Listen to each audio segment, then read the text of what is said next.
Decisão Tribunal baseia a leitura acordão nebe lei husi juíza Edith Palmira, com a acusação husi Ministério Público aprovado hoto.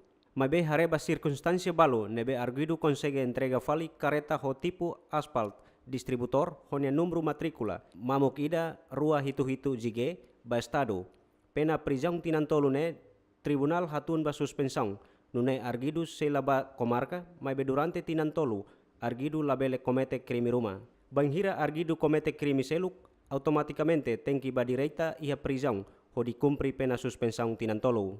Arguido David hetan acusação husi Ministério Público nebe hetinang rihun rua lima ne hetan contrato husi Instituto Gestão do Equipamentos e área operador ba careta pesado durante fulang 5 hahu husi fulang outubro to fevereiro rihun ruanen. Mai be ia crise tinang rihun ruanen arguido la consegue simunia vencimento fulang janeiro ho fevereiro. Tamane arguido foti careta estado no ba penor ia companhia Sunrise ho valor dolar americano rihun tolunulu. No arguido rasik devolve ona dolar americano rihun sanulu falta rihun ruanulu.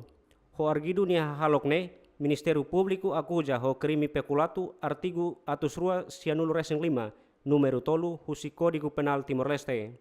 Leonia de Jesus Jaime dos Santos GMN.